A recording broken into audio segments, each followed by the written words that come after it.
महाभारत में मृत्यु के शैया पर होने के बावजूद भी जब कर्ण ने श्री कृष्ण को दिया था एक अद्भुत दान। आइए जानते हैं इस वीडियो में क्या था वह दान। महाभारत में कर्ण एक धर्मपरायण व्यक्ति था। वह दानवीरता के लिए प्रसिद्ध था और अंतिम समय में उसने इसका परिचय भी दिया। श्री कृष्ण ने कर्ण से अंतिम समय में एक दान मांगा, जिस पर कर्ण ने एक आश्चर्यजनक दान दिया। उसने भी अंतिम सांसें लेते हुए श्री कृष्ण से ऐसा वरदान मांगा जिसे सुनकर श्री कृष्ण न केवल दुविधा में पड़ गए थे, बल्कि वह वचन पूरा करने में अत्यंत भावुक भी हो गए थे। महाभारत में सूर्यपुत्र कर्ण बेहद सुझलता हुआ, धर्म को सपोरो रखने के लिए और दानवीर पात्र था, लेकिन उसका भाग्य ऐसा था कि उसे महत्वपूर्ण जीवन सुपुत्र होने के कलंक के साथ जीना पड़ा।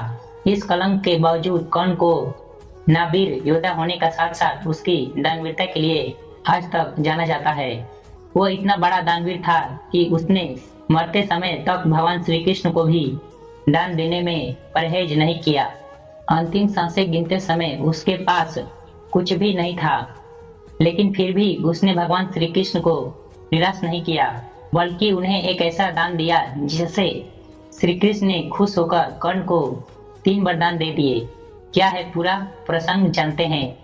कथा के अनुसार जब कर्ण घायल होकर अपनी मृत्यु का इंतजार कर रहा था, तो उस समय उसकी दानवीरता की परीक्षा लेने भगवान श्री कृष्ण उसके पास गए। कर्ण अंतिम सांसें गिन रहा था और वह अपने इस दुर्भाग्यशाली जीवन पर अफसोस कर रहा था। तभी श्री कृष्ण उसके सामने पहुंचे और उससे कहा कि तुमसे अंतिम समय में कुछ दान मांगने आया हूँ, लेकिन तुम्हारी हालात देखकर समझ नहीं आ रहा है कि तुमसे क्या मांगूं। ऐसा लग रहा है कि तुम्हारे पास मुझे देने के लिए कुछ भी नहीं है।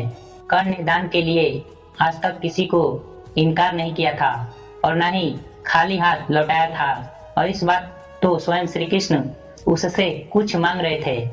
कर्ण ने श्री कृष्ण को निराश नहीं किया, बल्कि उसने पास पड़ा एक पत्थर उठाया और उससे अपने सोने के दांत तोड़कर श्री कृष्ण को दे दिया।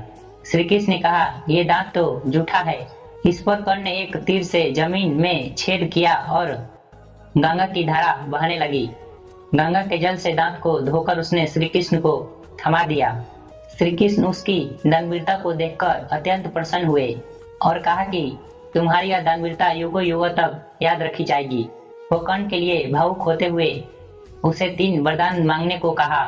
कर्ण ने वरदान रूप में अपने साथ हुए अन्याय को याद करते हुए भगवान श्री कृष्ण के अगले जन्म में उसके वर्ग के लोगों के लिए कल्याण करने को कहा। दूसरे वरदान में उसने मांगा कि उसका जन्म उस राज्य में हो जहां भगवान श्री कृष्ण का शासन हो, और तीसरे वरदान के रूप में अपना अंतिम संस्कार ऐसी जगह करने को कहा जो पाप मुक्त हो। भगवान श्री कृष्ण तीसरा वरदान सुनकर दुविधा में पड़ गए थे, क्योंकि इस संसार में कोई ऐसी जगह नहीं है जहां पाप ना हुआ हो। बहुत सोचने विचारने के बाद भगवान श्री कृष्ण ने उनका अंतिम संस्कार अपने हाथों पर किया था।